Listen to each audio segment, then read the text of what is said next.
So class, very good morning, and we are discussing now the next topic of chapter solution, that being the colligative properties. Clear? So before we see that what is the vapor pressure, okay, and now we discuss colligative properties. Clear? So you have the topic colligative properties.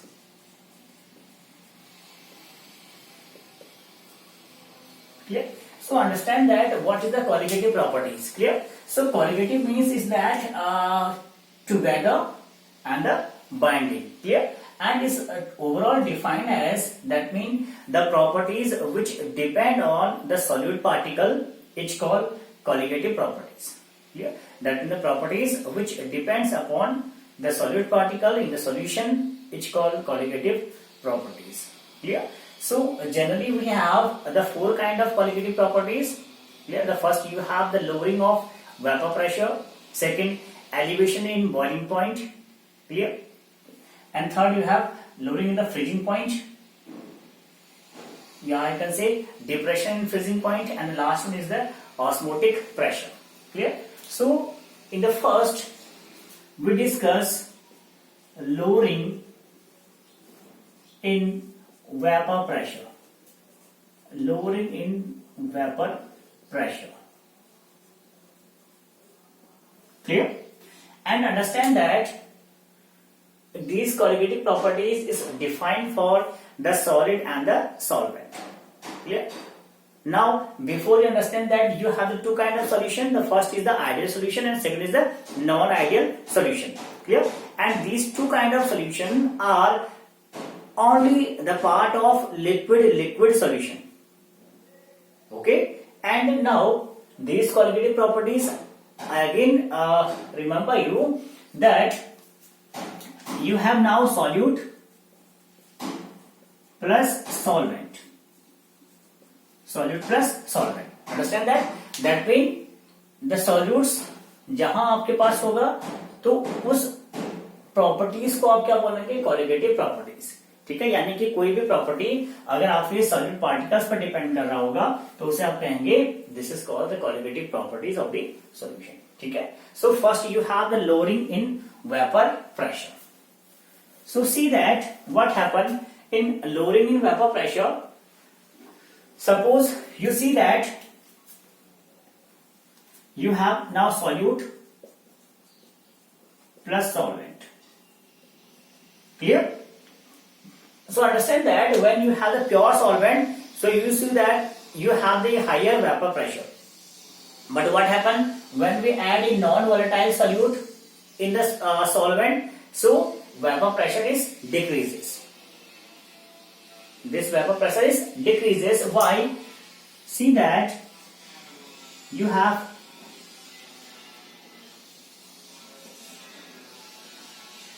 now you see that when you mix solute plus solvent, so you see that when this surface called the liquid surface and this liquid surface contain both the particles in equal area. Clear? That means the half is of solute and half is of solvent. It's clear? Why? Because you mix the equal amount of solute in equal amount of solvent. Clear? So now you have the equal spaces for the solute and the solvent, and see that this is only volatiles in the overall solution. Why? Because the solute is non-volatile. ठीक है, ये non volatile है, this is the volatile. तो जो vapour pressure generate होगा, वो vapour pressure जो generate होगा वो होगा only due to this solvent. Only due to this solvent. And you are seeing that the half of space is reduced by the occupying solid particles at here. ठीक है, तो आधा space तो ये ऑक्यूपाई कर चुका है, तो जो वेपर प्रेशर होगा बच्चे वो क्या होगा आपका? बहुत कम हो जाएगा.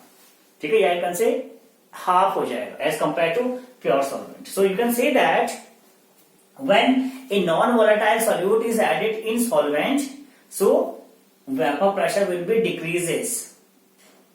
ठीक है, vapor pressure will be decreases and this phenomena is called lowering in vapor pressure.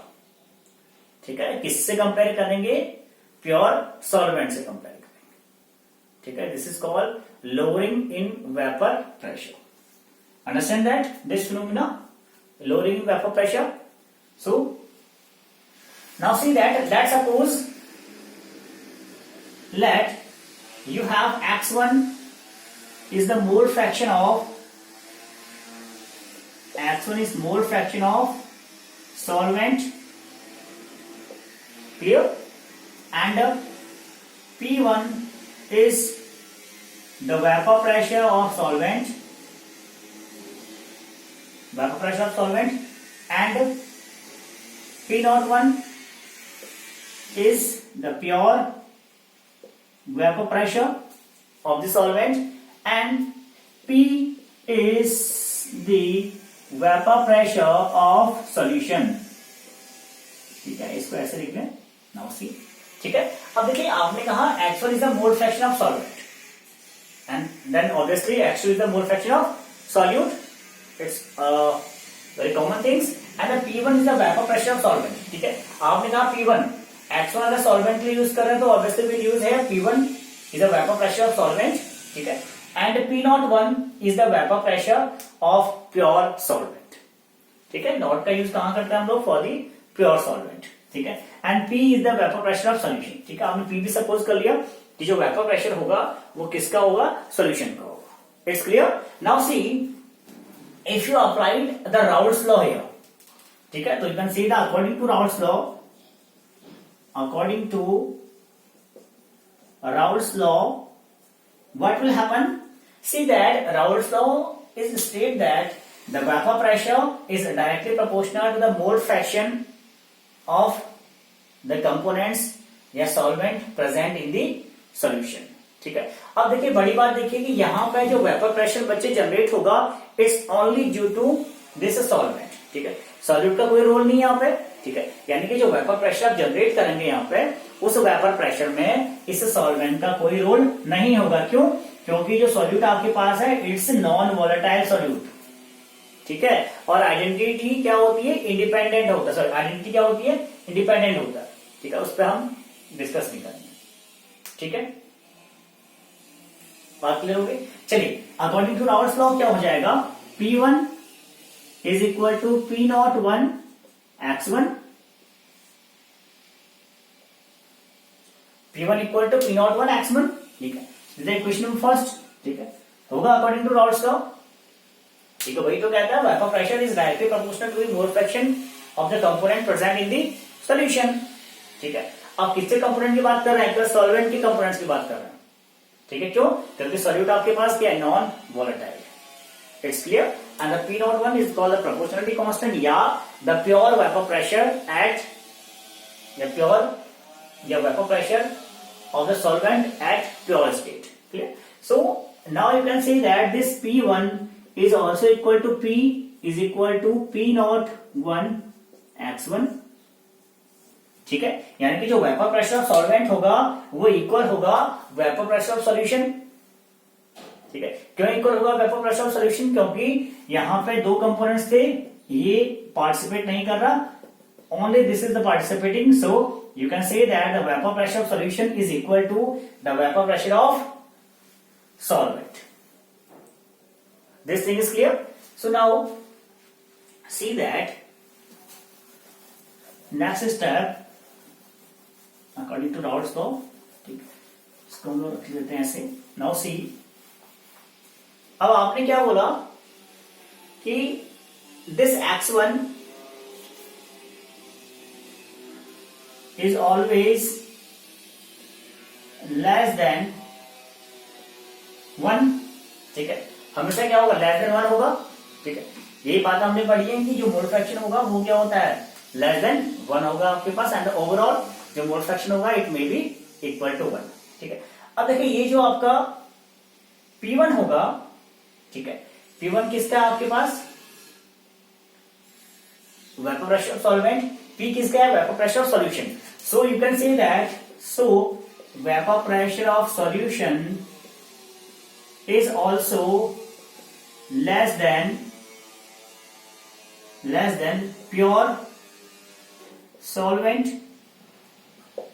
ठीक है, तो जो आपका वेपर प्रेशर ऑफ सॉल्यूशन होगा वो भी क्या होगा, लेस देन प्योर सॉल्वेंट आपके पास होगा। ठीक है, लेस देन प्योर सॉल्वेंट आपके पास होगा। अगर ये आपके पास है तो आपको निकालना है डेल्टा P1। ठीक है, आपको निकालना है delta P1, the change in the vapour pressure. ठीक है, कैसे निकाल सकते हैं डेल्टा P1। ठीक है, देखिए बड़ी बात, देखिए आपने क्या बोला, जो मोल फ्रैक्शन होगा x1 का वो क्या होगा, लेस देन 1 होगा। एंड द सेम थिंग्स आप कह रहे हैं vapour pressure of solution is also source depending. Clear. So simple सी बात देखिए, अब आपको निकालना है डेल्टा P1। ठीक है, डेल्टा P1। अब देखिए आपने बोला ना vapour pressure of solution is also less than the pure solvent. ठीक है, हमेशा कम होगा, तो डेल्टा P1 क्या हो जाएगा, P01 माइनस P1, क्या निकल के आएगा, P01 minus P1। It's clear. अब देखिए P1 का वैल्यू आपके पास है यहाँ पे P01 अपॉन या P01 into x1। So put the value here, P01 minus P01 x1। ठीक है, ये वैल्यू आपने पुट कर दी from the equation first. So see now you say that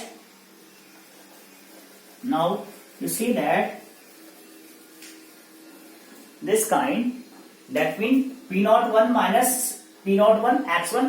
So you are seeing that the P01 is the common, so remaining here 1 minus x1. Clear? And you also know that 1 minus x1 आपने क्या पढ़ा था, x1, since x1 plus x2 is equal to 1, so x2 equal to 1 minus x1 और x1 equal to 1 minus x2। ठीक है, सही बात है। ये आपके पास इक्वेशन था, x1 plus x2 equal to 1, that mean the mole fraction of two components is equal to 1, या कोई और भी कंपोनेंट्स है x3, x4, x5, so the sum of these also equal to 1। clear? So now this 1 minus x1 is equal to x2, so you can say that P01 into x2, यहां पे क्या आपके पास delta P1। ठीक है, बात समझ गए। सो calculate the x2 here। Now see x2 is equal to delta P1 upon P01।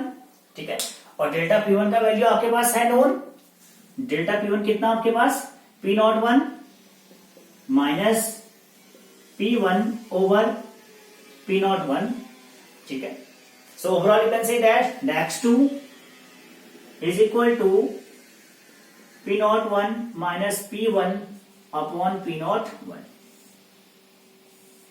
Understand? So this is called the relative lowering in vapor pressure of an ideal solution।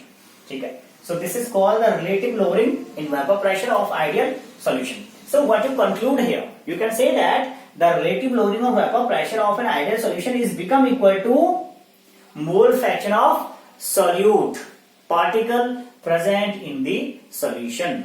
ठीक है, क्योंकि देखिए जो x2 था, x2 आपके पास क्या है, x2 is called mole fraction of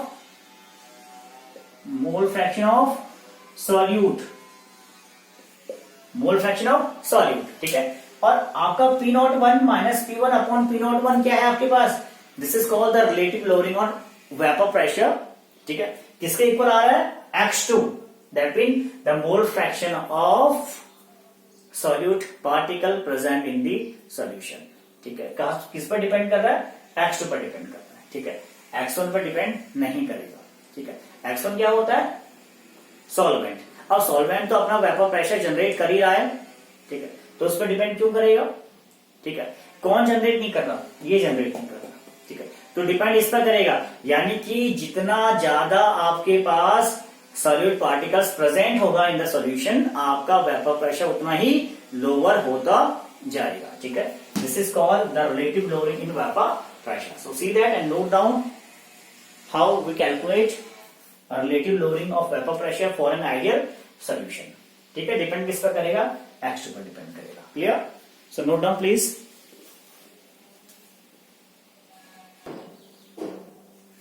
Complete.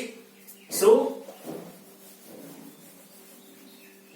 next thing is that determination of molar mass of the solute with the help of this relative lowering vapor pressure. ठीक है, तो ये जो इक्वेशन हमारे पास है इसको मेरे पास सेट पे लिख लेते हैं. ठीक है, कहीं यूज करेंगे इस इक्वेशन को हम लोग.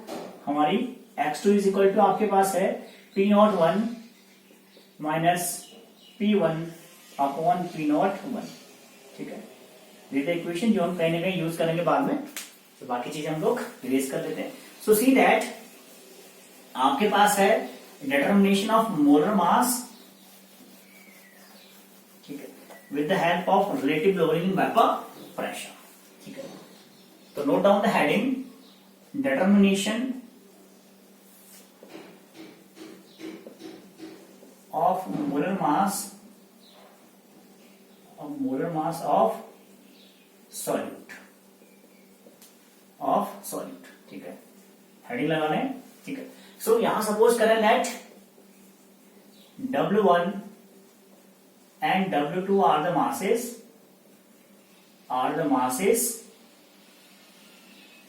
and M1 and M2 are molar mass of solvent and solute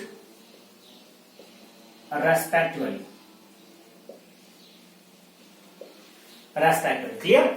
So आपने कहा W1 and W2 are the masses and the M1 and M2 are the molar masses of the solvent and the solute respectively. Clear? So since we know that the X2 is equal to N2 over N1 plus N2, ठीक है, ये आपको पता है.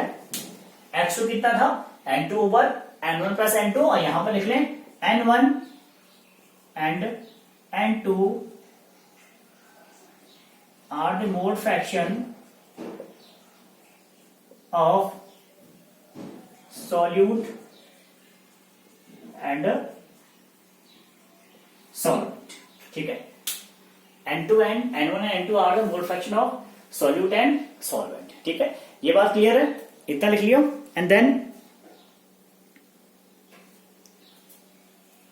ठीक है, सो see that यहां देख लीजिए हमने यूज किया W1 and W2 for the solvent and the solute, तो यहां पे ही कर लीजिए. ठीक है, इसको भी कर लें आप solvent and solute.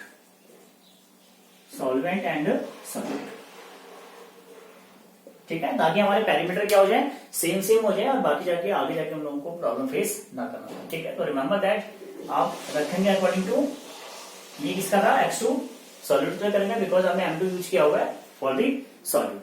So you can see that now X2 is become, ठीक है, N2 कितना हो जाएगा दोस्तों आपके पास? N2 हो जाएगा W2 over M2 over N1, W1 over M1 plus W2 over M2. ठीक है, ये इक्वेशन हो जाएगा अगर आप निकालेंगे इसका. ठीक है, देन सी दैट एक लाइन लिखेंगे for dilute solution this W2 over M2 is very lesser as compared to W1 plus W1 upon M1. ठीक है, इतनी बात क्लियर है. देखिए X2 निकाल दिया आपने, X2 is equal to W2 over M2 upon W1 upon M1 plus W2 over M2. अब बड़ी बात आपने की जो डाइल्यूट सोल्यूशन होगा उसके लिए W2 over M2 का वैल्यू क्या होगा, बहुत कम होगा as compare to W1 over M1. सो you can say that W1 over M1 plus W2 over M2 is equal to W1 over M1. ठीक है, सो ये मिल जाएगा आपके पास W1 over M1 plus W2 over M2 is become equal to W1 over M1, क्योंकि बहुत lesser होगा. ठीक है, तो इनका जो एडिशन होगा वो भी approximately equal to this one. ठीक है, so now X2 is become W2 over M2 upon W1 over M1. ठीक है, इतनी बात क्लियर है. Now see that X2 is equal to P01 minus P1 upon P01. ठीक है, this is the last equation. that means a relative lowering in vapor pressure for ideal solution. So suppose this is the equation number first. So say that now put the value of x2 in equation number first. So you see that P01 minus P1 upon P01 is become equal to W2 over M2 upon W1 over M1. This is clear? So see what we do now. We have to calculate this M2. ठीक है, आपको M2 निकालना है और M2 का means क्या होगा? The molar mass of the solute. ठीक, वही तो लिखा आपने, M2 are the molar mass of solvent and the solute. आपको सॉल्यूट का क्या निकालना है? मोलर मास निकालना है. ये यहाँ पे हेडिंग में लिखा हुआ है determination of molar mass of the solute. ठीक है, तो M2 यहां से निकाल दीजिए, क्या होगा? ठीक है, so I am deleting this portion. So see that equation you have P01 minus P1 over P01 is equal to W2 over M2 into M1 over W1. ठीक है, तो आप M2 यहां भेज दीजिए. M2 इज इक्वल टू हो जाएगा W2 M1 over W1 into. ठीक है, ये पूरा इक्वेशन कहां आ जाएगा? इसके नीचे आ जाएगा. तो आप लिख लें यहां पे P01 over P01 minus P1. ठीक है, so this is called the molar mass of the solute. That mean M2 या W2 ओवर